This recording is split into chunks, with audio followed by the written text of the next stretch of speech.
Welcome back to another video. Ngasi mayam gi damakta anoba video amaga loina na ngasi lakchere. Ado mayam khoigi video si hawjungai mangoina na aina mayam da haning badi video si khoigi dugumba khoigi mi makhal haitare mi makhal habadi gari laigadawba aduga gari lem dai sida kitang confuse oiba lairagadi sigi video si yengbiro aduga aina puzaraiba gari ani si ani si manungda adomna Cunning Baleragadi, Sigi, video si yang Matunga, Adom clarified Poigani have do a subsana Kanze, Ado Mayam Tanging Bio, Aduga, Mayam gi comments to Pebiro, the video si holding it in a hiding body video Sibu Senela Sibun Sibuduna, subscribe, like and share soon as the Tobio, ID Sigi, Keno Senel Sida, Gariga Maril and our content Actane Purga, like say, Aduna bell icon to suppress Tobio. Adu the Horasi Mayam, let's get started. Adomna khoigi gari 7 to 9 lakh fawi manungda khoigi yenge haraga disigi gari nisisi dum yengbi yai ado masi khoigi video si yengba loraga adomna decision lobiu aduga lebiu ko adudi hojik changasi gari ani dugi manakta ahan bada leijare mayamna khwaidagi pamnaba adugu makhal gi gari ne masi sahi lisang sinna Adum Hojik Powder, Kogi Indian market, Hojik Powder, Masakta, Maming, the Sedok and Dona Maming Leraba, Dugumagari Makalne, Swift generation, Adum Hojik Power, Hong Hong, Lai, Akogi price range the Yangasu Masi Kogi my starting price, extra room price, the Kogi 5.90 the Horaga, Kogi 8.77. Paugi range the lay magi price segment jago karma platform the sarak again hardtech koi platform the saba gari makal ne hatchback gari makal amani go aduga amarom da somda amuk lakpa kanda koi Tata Punch yam khangbi ko Tata Punch ek tholok paga dum ma bang lawn pokhai gre I means adi ek tholok paga dum phau gre ba gari Hariba gari si 2021 ki October side ki kano tau gibne October November side da launch tau gibne India da ko ado hariba gari si hek tholok paga kai tare adum tha dana magi akoi gi performance as market ki performance hai tare yamna wang ba hai tare akoi gi out of 10 gi manung da ko adum ma se adum manung salaga adum sanga khre koi gi keno sida Indian market sida ado magi price range se price range se akogi 5.64 dagi horaga akogi 8.98 lakh pawa magi price range ex showroom price da maje fangi go ado hairiba gari ani se na compare tawrisi maram se kari no hai ta de akogi gari ani si magi price range ti yang pom tam ju hapet manaba ko ani je hapet manai aduga magi variant ani ju magi base model gi hek mathak loi oibo ko aduna maram ani sida ina gari ani si myam dai puthoga comparison hapet samlapa uchara kena tawbuni go ado price segment so hapet manare aduga khoigi look wise tiang phoma tamda khara khenaba urani go ado ahan bada khoigi gari sigi magi looks amting jeng thoksi ko look se kamai tawge habado ado somda yengbirase je aham bada hairiba gari si khoigi look wise yang phoma tamda maje proper khoigi SUV amagi akhoida film so da phawalani ko maramdi magi akoi ground clearance wange adagi magi face ju kitang koi gi magi keno se engine gi bonus ju kitang thangkal le aduna koi gi magi keno se body se kitang thangkat pai tare kitang up oiba aduna koi gi SUV amagi feel do koi da phawon bai tare go adagi look wise koi gi magi se gi mamangi front gi koi gi design ko se gi magi light ki ko si keno ne simple cd keno ore ko si halogen indicator en thabak tawre si ju headlamp si simple halogen ni ko aduga maje koi mini harrier ju dum yamna dum haidi harrier ga haber masak mana bai dam to koi mini harrier ju hare si khwaidi gi pick pa koi gi micro SUV ne ju khangne go haiba gari se koi Tata gi company da khwaidi pick pa SUV da di mata re hojik ado maje maze khoigi price range yamna khoigi name na ka hetare mayam da irai line SUV amagi keno je test phangnabi haitare khoi Tata company nyam phajana puthok pirpa model makhal amani si gari se go gari si mase akhoi alpha platform da saba kanoni ko amarom da khoi gi som da lakpa kanda hairiba gari asi khoi gi sina khoi gi SUV oidre sina khoi gi hatchback car gi manung chale akhoi mokoi si adum yamna common oiba adi kitang khoi gi premium su dum oiba khoi gi kaino haitare hatchback car da haitare kitang akhoi base mak na taba haitare kitang upgrade oiba adum makhal gi gari ne masi aduki matik yengba su dum phajare gari se ko adi magi design che dum nawai degi hauna Swift 5 je dum yamna ju pamnar ga su lae aduga sigi magi look si ju dum hoji phawda dum ma che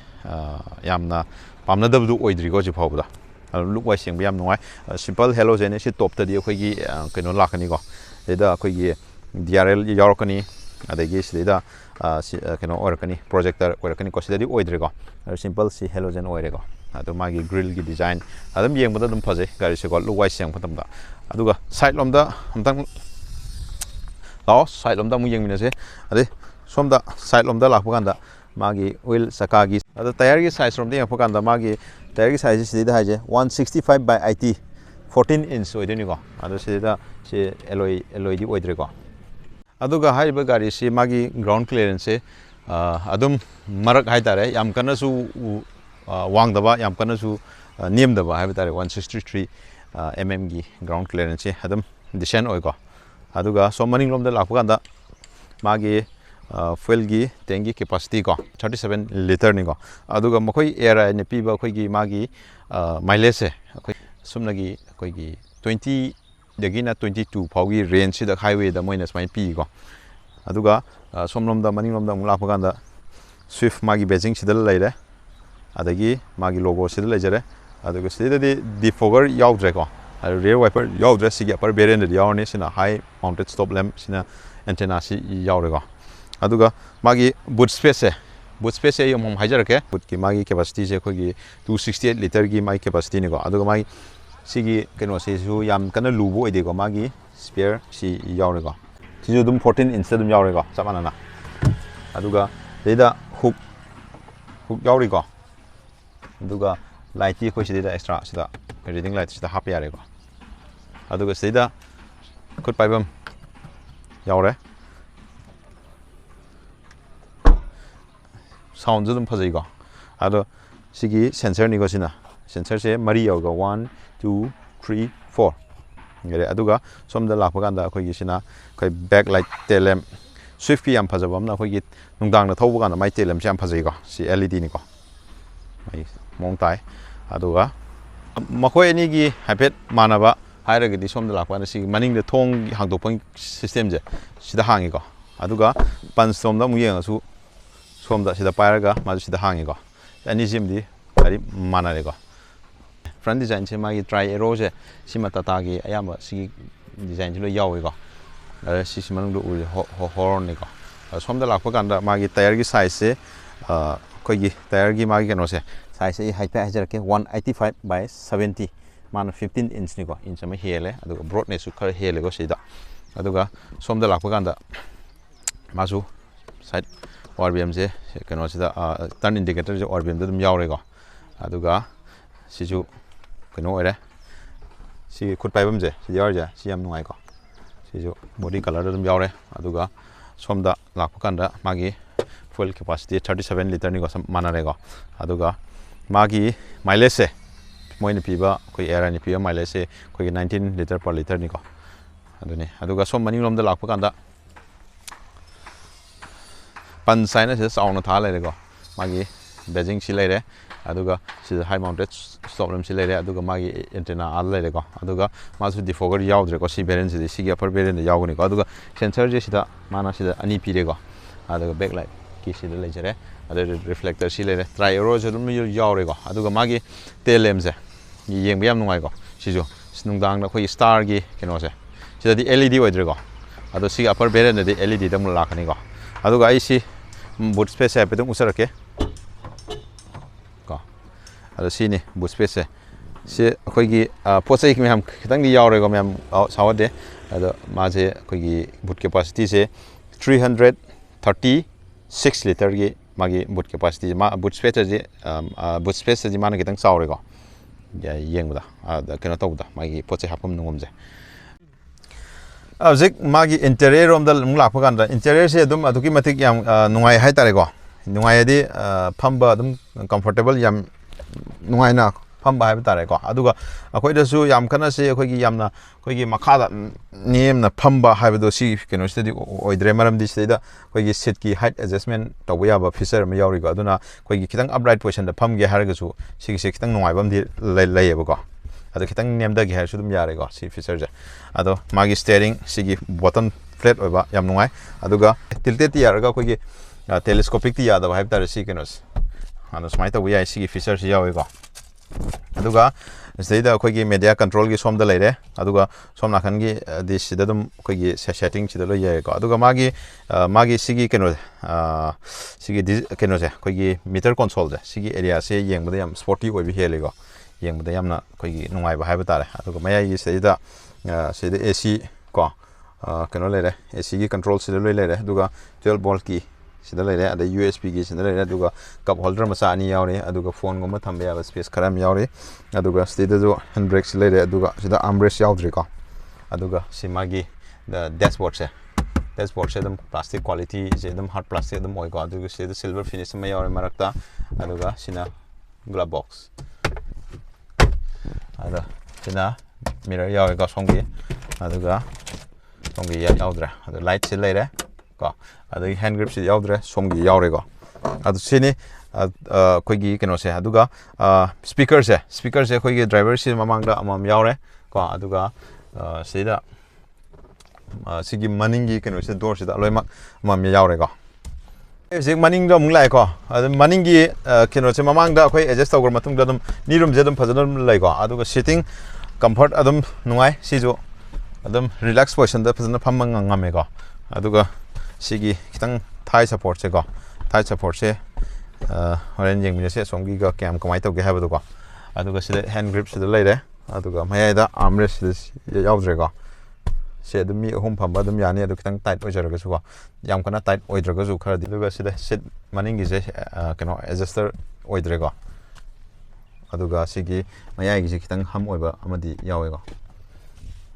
okay now let's move to the punch I know zik sangai sina tata punch ki headroom kitang hele sina go aduga steering adum manare koi gi my flat bottom loi oire ko aduga sigi koi meter console yang makanda sporty oiba kitang ko amaduna swift na kitang hand badong na I wakan ni go adumaina adum feel dawe aduga dashboard ta kitang khoi gi solid oiba mong je khoi sina kitang solid oiba dong na tawe ko yengda aduga khoi gi sida anything mirror yaure ko ada sina sida khoi kitang kana taw amna khoi na muthat kyar ju ya da timing hai thong hyang ko muthat ya de ko auto ne ko sida thadan musagi ne ko sida silai aduga sigi control center gi control siloi leire ade phone la ko off ko pataw ko ade siju khoi gi magi kaitara steering ja sigi magi adjuster ja yengmina sigo sisu smaina adjust we ko aduga tilteti kena tilteti ko aduga telescopic terdi ja yadre ko adune aduga sida su center console la pakanda sida space masam leire ko ade sida USB gi USB gi leire 12 volt ki charging point si leire ko ade sina AC control skill leire ko ade sina AC vent ni ko event si ko yengda yam phaja le ko yengda de sina glove box le ko glove box sina kharsa ko aduga sida su armrest yaudre sida bottle holder si le adu sida masa storage masa am le ko aduga si su chrome ko black chrome na phajana finish ta ko yengda yam sina all window power gi control si le sab mana re ko aduga si su sida gi dum sana re ko just tawre ko aduga sida na muk sit ki height adjustment di sida muk yaudre ko adagi sida hand grip sida yawe ko ada speaker sida thong ani da yaure aduga Twitter ko sida somda Twitter yaure di maning zu speaker yaure aduga Twitter di yaudre sida Twitter mari yauba ko sida ko sida muk punch ki maning gi dini ko dum headroom di dum phajare aduga sagi thigh support se sigi si thigh support se sina kitang di laibe hele ꯃꯅꯤꯡꯒꯤꯁꯦ ꯀꯣ ꯑꯗꯨꯒ ꯑꯩꯈꯣꯏꯒꯤ sitting comfort ꯑꯗꯨꯝ ꯅꯨꯡꯉꯥꯏꯔꯦ ꯁꯤꯁꯨ ꯀꯣ ꯑꯗꯨꯒ ꯁꯤꯒꯤ ꯃꯥꯒꯤ ꯑꯩꯈꯣꯏꯒꯤ ꯅꯤ ꯔꯨꯝꯁꯦ ꯃꯃꯥꯡꯒꯤ ꯑꯦꯗꯖꯁ ꯐꯖꯅ ꯇꯧꯔꯀꯥꯟꯗ ꯅꯤ ꯔꯨꯝꯁꯨ ꯑꯗꯨꯝ ꯐꯖꯅ ꯂꯩꯀꯣ ꯑꯩꯈꯣꯏ ꯁꯤꯗꯩꯗ ꯑꯩꯈꯣꯏ ꯈꯤꯇꯪ ꯋꯥꯡꯕꯒꯤ ꯍꯥꯏꯒꯗ꯭ꯔꯥ ꯀꯩꯅꯣ ꯑꯩꯈꯣꯏ ꯈꯤꯇꯪ ꯑꯦꯌꯔꯤ ꯐꯤꯜ ꯑꯣꯏꯕꯗꯣ ꯑꯗꯨꯃꯗꯤ ꯁꯤꯗ ꯑꯗꯨم ꯐꯥꯎꯕ ꯉꯝꯃꯦꯀꯣ ꯑꯗꯨꯒ ꯃꯥꯒꯤ ꯐ꯭ꯂꯣꯔ ꯃꯥꯒꯤ ꯃꯦꯠꯁꯦ ꯁꯤꯅ ꯑꯩꯈꯣꯏꯒꯤ ꯁꯤꯗꯩꯗ ꯍꯝ ꯑꯣꯏꯕꯗꯣ ꯌꯥꯎꯗꯕꯅꯤꯅ ꯑꯗꯨꯒꯤ ꯃꯨꯚꯃꯦꯟꯗꯁꯨ ꯈꯤꯇꯪ ꯅꯨꯡꯉꯥꯏꯕ ꯈꯤꯇꯪꯗꯤ ꯍꯦꯜꯂꯦꯀꯣ ꯑꯩꯈꯣꯏꯒꯤ ꯔꯦꯌꯔ ꯄꯦꯁꯦꯟꯖꯔꯒꯤꯗꯃꯛꯇ ꯑꯗꯨ ꯁꯤꯗ ꯄꯣꯀꯦꯠ ꯃꯆꯥ ꯑꯃ ꯌꯥꯎꯔꯤꯀꯣ ꯑꯗꯨ ꯁꯤꯁꯨ ꯆꯞ ꯃꯥꯟꯅꯩ ꯑꯗꯨꯝ ꯃꯤ ꯑꯍꯨꯝ ꯐꯝꯕꯗ ꯑꯗꯨꯝ ꯈꯔ ꯌꯥꯝ ꯀꯟꯅ ꯀꯣꯝꯗ꯭ꯔꯒꯁꯨ ꯈꯔ ꯈꯤꯇꯪ ꯂꯦꯡꯖꯨꯝ ꯈꯔ ꯊꯦꯡꯅꯕ ꯑꯗꯨꯗꯤ ꯑꯗꯨꯝ ꯃꯍꯧꯁꯥ ꯑꯣꯏꯔꯅꯤꯀꯣ ꯍꯦꯟ ꯑꯥꯔꯝꯔꯦꯁ ꯑꯅꯤ ꯌꯥꯎꯔꯦꯀꯣ ꯁꯤꯗ ꯑꯗꯨꯅ ꯁꯤꯅꯤ ꯑꯩꯈꯣꯏꯒꯤ ꯁꯤꯁꯨ ꯁꯤꯗ ꯂꯩꯖꯔꯦ ꯁ꯭ꯄꯤꯀꯔꯁꯤ ꯂꯣꯏ ꯂꯩꯖꯔꯦꯀꯣ ꯁꯤꯅꯤ ꯃꯅꯤꯡ ꯁꯤꯠꯀꯤ ꯍꯥꯏꯕꯨ ꯑꯗꯨꯗꯤ ꯃꯄꯥꯟ ꯑꯃꯨꯛ ꯊꯣꯛꯑꯒ ꯑꯃꯨꯛ ꯌꯦꯡꯉꯁꯤ ꯀꯣ ꯒꯥꯔꯤ ꯃꯈꯜ ꯑꯁꯤ ꯁ꯭ꯋꯤꯐꯁꯤ ꯑꯩꯈꯣꯏ ꯁꯤꯇꯤ ꯔꯥꯏꯗꯀꯤꯗꯃꯛꯇꯗꯤ ꯌꯥꯝꯅ ꯅꯨꯡꯉꯥꯏꯕ ꯌꯥꯝꯅ ꯆꯥꯟꯅꯕ ꯑꯗꯨꯝꯕ ꯀꯩꯅꯣ ꯑꯩꯈꯣꯏ ꯒꯥꯔꯤ ꯃꯈꯜ ꯑꯃꯅꯤꯀꯣ ꯁꯤꯒꯤ ꯒꯥꯔꯤꯁꯦ ꯑꯗꯨꯒ ꯁꯤꯅ ꯑꯩꯈꯣꯏ ꯁꯤꯇꯤ ꯄ꯭ꯂꯁ ꯈꯤꯇꯪ ꯑꯣꯐ ꯔꯣꯗ ꯄꯥꯝꯕ ꯃꯤꯁꯤꯡ ꯑꯗꯨꯝ ꯑꯩꯈꯣꯏꯒꯤ ꯔꯐ ꯗ꯭राꯏꯚꯀꯨꯝꯕ ꯇꯧꯅꯤꯡꯕꯁꯤꯡ ꯁꯤ ꯑꯗꯨꯝ ꯌꯥꯏꯀꯣ ꯁꯤꯁꯨ ꯁꯦꯐꯇꯤꯔꯣꯝꯗ ꯌꯦꯡꯕ ꯀꯥꯟꯗ ꯑꯩꯈꯣꯏꯒꯤ ꯀ꯭ꯔꯥꯁ ꯇꯦꯁ ꯇꯧꯕ ꯃꯇꯝꯗ ꯑꯩꯈꯣꯏ ꯒ꯭ꯂꯣꯕꯦꯜ ꯑꯦꯟꯀꯦꯞꯇ ꯑꯩꯈꯣꯏꯒꯤ ꯀ꯭ꯔꯥꯁ ꯇꯦꯁ ꯇꯧꯕ ꯃꯇꯝꯗ ꯑꯩꯈꯣꯏꯒꯤ ꯍꯥꯏꯔꯤꯕ ꯒꯥꯔꯤ ꯑꯁꯤ ꯍꯧꯖꯤꯛ ꯐꯥꯎꯕꯒꯤ ꯑꯣꯏꯅ ꯑꯩꯈꯣꯏ ꯇꯥꯇꯥ ꯄꯟꯆ ꯍꯥꯏꯅ ꯒ꯭ꯂꯣꯕal ꯑꯦꯟꯀꯦꯞꯇ ꯑꯥꯎꯠ ꯑꯣꯐ 5ꯇ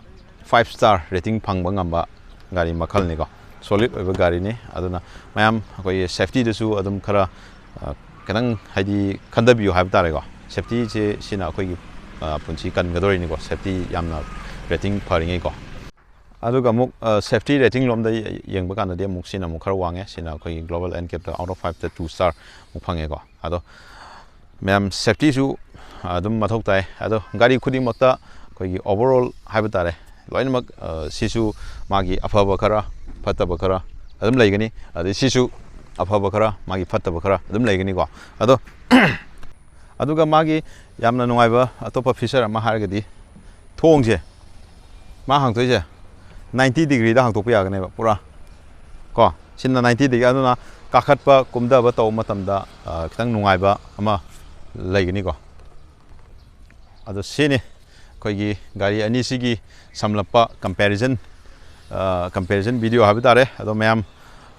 ꯑꯩꯒꯤ ꯋꯥꯠꯍꯧꯕ ꯀꯩꯗꯧꯕ ꯂꯩꯔꯒꯁꯨ ꯑꯗꯨꯝ ꯀꯣꯃꯦꯟꯗ ꯍꯥꯏꯕꯤꯔꯛꯑꯣ ꯀꯣ ꯉꯁꯤꯒꯤꯗꯤ ꯚꯤꯗꯤꯑꯣꯁꯤ ꯁ꯭ꯋꯥꯏꯗ ꯂꯣꯏꯁꯤꯟꯅꯕ ꯇꯧꯔꯒꯦ ꯑꯗꯣ ꯃꯌꯥꯝꯗ ꯑꯩꯅ ꯍꯥꯏꯒꯗꯧꯕꯗꯤ ꯑꯩꯈꯣꯏꯅ ꯒꯥꯔꯤꯁꯦ ꯀꯔꯤꯒꯨꯝꯕ ꯁꯤꯒꯤ ꯑꯅꯤꯁꯤꯃꯨꯡꯗ ꯑꯃ ꯂꯩꯕꯤꯒꯦ ꯍꯥꯏꯔꯒꯗꯤ ꯑꯩꯈꯣꯏꯒꯤ ꯑꯩꯅ ꯁꯤ ꯂꯩꯌꯨ ꯅꯠꯇ꯭ꯔꯒ ꯁꯤ ꯂꯩꯌꯨ ꯍꯥꯏꯕꯒꯤ ꯑꯩ ꯗꯤꯁꯤꯖꯟꯗꯤ ꯂꯧꯕ ꯉꯝꯗꯦ ꯃꯔꯝꯗꯤ ꯃꯤꯒꯤ ꯑꯄꯥꯝꯕꯁꯨ ꯂꯣꯏꯅ ꯇꯣꯉꯥꯟꯒꯅꯤꯀꯣ ꯑꯗꯨꯒ ꯃꯥꯒꯤ ꯐꯤꯆꯔ ꯑꯐꯕ ꯈꯔ ꯂꯩꯒꯅꯤ ꯃꯥꯒꯤꯁꯨ ꯑꯐꯕ ꯈꯔ ꯂꯩꯒꯅꯤꯀꯣ ꯑꯗꯣ ꯑꯩꯒꯤ ꯁꯥꯏꯠꯇꯒꯤ ꯍꯥꯏꯖꯧ ꯍꯥꯏꯔꯒꯗꯤ ꯀꯅꯥꯒꯨꯝꯕ ꯑꯩꯈꯣꯏꯒꯤ ꯁꯤꯒꯤ ꯇꯥꯇꯥ ꯄꯟꯆꯁꯦ ꯀꯟꯁꯤꯗꯔ ꯇꯧꯅꯤꯡꯕ ꯂꯩꯔꯒꯗꯤ ꯃꯔꯨꯑꯣꯏꯅ ꯑꯩꯈꯣꯏꯒꯤ ꯑꯣꯐ ꯔꯣꯗꯇꯁꯨ ꯈꯔ ꯆꯠꯄ ꯃꯤ ꯍꯥꯏꯇꯥꯔꯦꯀꯣ ꯑꯣꯐ ꯔꯣꯗ ꯈꯤꯇꯪ ꯄꯥꯝꯖꯕ ꯑꯗꯒꯤ SUVꯒꯤ ꯐꯤꯜ ꯑꯃ ꯈꯤꯇꯪ ꯀꯩꯅꯣ ꯇꯧꯅꯤꯡꯕ ꯑꯗꯨꯒ ꯅ꯭ꯌꯨ ꯂꯨꯛꯁ ꯑꯃꯒ ꯂꯣꯏꯅꯅ ꯆꯠꯄꯤꯒꯦ ꯍꯥꯏꯔꯒꯗꯤ you can go for this car ꯑꯗꯨꯒ ꯑꯩꯈꯣꯏꯒꯤ ꯀꯔꯤꯒꯨꯝꯕ ꯑꯗꯣꯝꯅ ꯑꯩꯈꯣꯏꯒꯤ ꯃꯥꯏꯂꯦꯖꯇ ꯌꯥꯝꯅ ꯀꯩ ꯍꯥꯏꯇꯥꯔꯦ ꯏꯟꯇꯔꯦꯁ ꯂꯩꯕꯤꯔꯕ ꯑꯗꯨꯒ ꯃꯦꯟꯇꯦꯅꯦꯟꯁꯇ ꯈꯤꯇꯪ ꯀꯩꯅꯣ ꯇꯧꯕꯤꯔꯕ ꯍꯥꯏꯗꯤ ꯈꯟꯕꯤꯔꯒꯗꯤ ꯑꯗꯨꯒ ꯔꯤꯁꯦꯜ ꯚꯦꯂꯨ ꯈꯟꯕꯤꯔꯒꯗꯤ you can go for this ꯑꯗꯣ ꯁꯤꯒꯤ ꯔꯤꯁꯦꯜ ꯚꯦꯂꯨ ꯉꯥꯏꯃꯤꯟꯅꯁꯤ ꯁꯤꯒꯤꯁꯨ ꯃꯥꯒꯤ ꯍꯌꯦꯡ ꯔꯤꯁꯦꯜ ꯚꯦꯂꯨꯗꯨꯒꯤ ꯑꯃ ꯀꯩꯅꯣꯁꯨ ꯑꯗꯨꯝ ꯂꯥꯛꯀꯅꯤꯀꯣ ꯃꯥꯁꯤ ꯍꯧꯖꯤꯛꯇ ꯊꯣꯛꯄꯗ ꯉꯥꯏꯔꯤꯕ 2021ꯗ ꯊꯣꯛꯄꯗ ꯉꯥꯏꯔꯤꯕ ꯑꯗꯨꯝꯕ ꯃꯈꯜꯒꯤ ꯒꯥꯔꯤꯅꯤꯅ ꯃꯥꯒꯤ ꯔꯤꯁꯦꯜ ꯚꯦꯂꯨ ꯈꯪꯕ ꯉꯝꯗ꯭ꯔꯤꯀꯣ ꯑꯗꯣ ꯃꯇꯝꯒꯤ ꯃꯇꯨꯡ ꯏꯟꯅ ꯑꯗꯨꯝ ꯂꯣꯏ ꯂꯥꯛꯀꯅꯤ ꯑꯗꯣ ꯍꯧꯖꯤꯛ ꯐꯥꯎꯒꯤꯗꯤ ꯁꯤꯅ ꯑꯗꯨꯝ ꯃꯇꯝ ꯁꯥꯡꯅ ꯀꯨꯏꯅ ꯑꯗꯨꯝ ꯃꯥꯅ ꯑꯗꯨꯝ ꯍꯧꯖꯤꯛ ꯐꯥꯎꯒꯤꯗꯤ ꯀꯩꯅꯣ ꯇꯧꯔꯒ ꯂꯩꯔꯤꯀꯣ ꯑꯗꯣ ꯁꯤꯁꯨ ꯅꯧꯅ ꯌꯥꯝ ꯀꯟꯅ ꯐꯥꯎꯒꯠꯂꯛꯄ ꯒꯥꯔꯤ ꯃꯈꯜ ꯑꯃ ꯑꯣꯏꯔꯤ ꯑꯗꯣ ꯂꯦꯠꯁ ꯌꯦꯡꯃꯤꯟꯅꯁꯤ ꯑꯗꯣ for today that's all we have ꯑꯗꯨꯅ ꯁꯕꯁꯀ꯭ꯔꯥꯏꯕ ꯇꯧꯗꯕ ꯌꯥꯎꯔꯗꯤ ꯇꯧꯁꯟꯕꯤꯍꯧꯔꯣ ꯀꯣ ꯁꯤꯒ ꯒꯥꯔꯤꯒ ꯃꯔꯤ ꯂꯩꯅꯕ ꯀꯣꯟꯇꯦꯟ ꯃꯌꯥꯝ ꯑꯃ ꯄꯨꯔ ꯂꯥꯛꯆꯒꯦꯀꯣ ꯁꯣ ꯊꯦꯡꯛ ꯌꯨ ꯒꯥꯔꯤ ꯊꯧꯕ ꯃꯇꯝꯗ ꯁꯤꯠ ꯕꯦꯜꯠ ꯁꯣꯏꯗꯅ ꯐꯥꯕꯤꯌꯨ ꯑꯗꯨꯒ ꯒꯥꯔꯤ ꯃꯆꯥ ꯊꯧꯔꯒꯅ ꯍꯦꯜꯃꯦꯠ ꯁꯣꯏꯗꯅ ꯎꯞꯄꯤꯌꯨ ꯍꯥꯏꯔꯒ ꯁ꯭ꯋꯥꯏꯗ ꯁꯨꯝ ꯂꯣꯏꯁꯤꯟꯖꯔꯒꯦ